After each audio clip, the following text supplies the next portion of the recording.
A flurry of complaints from conservative organizations seeking tax-exempt status. The IRS just today denies any political motives, but does admit it made mistakes in singling out these groups for extra scrutiny. Tea Party activists and some Republican politicians, to be sure, are not satisfied. CNN's Athena Jones has been looking into this and has more details. I mean, Athena, the White House just today even said itself that the news coming out about the IRS is very concerning. So what are you learning? It is. Hi, Kate. You know, the American Civil Liberties Union is saying that even the appearance of playing partisan politics with the tax code is about as constitutionally troubling as it gets. And that is what the IRS is being accused of doing. The Internal Revenue Service is admitting it over-scrutinized conservative and Tea Party groups during the run-up to the 2012 election.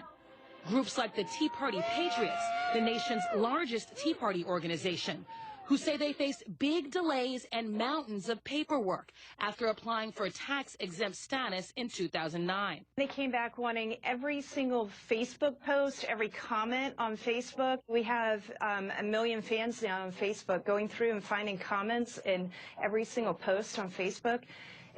Hours and hours of work and massive amounts of paper. And the fact that the IRS was doing this, it's absolutely disgusting. It's an abuse of power. Martin says her group still hasn't gotten an answer from the IRS.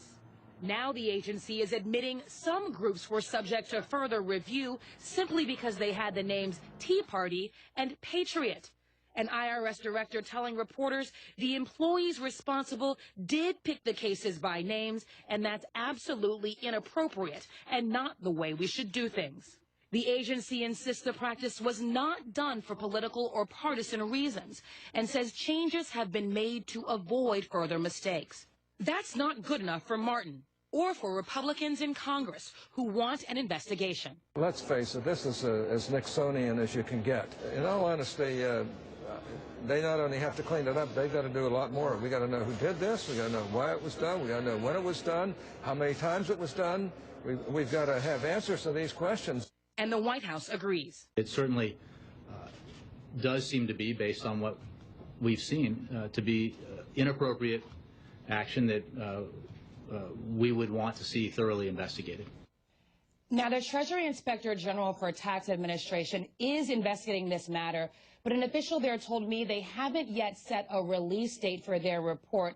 And one more interesting point, Kate, that White House spokesman Jay Carney brought up, the person who was running the IRS during all of this was actually a Bush administration appointee. So another interesting tidbit there. Kate? Now, another interesting tidbit, but you can be sure the White House will likely try to be distancing themselves from this, especially amid all of the other issues swirling today. Athena, and you can be sure as well that Republicans on Capitol Hill will be investigating as they do.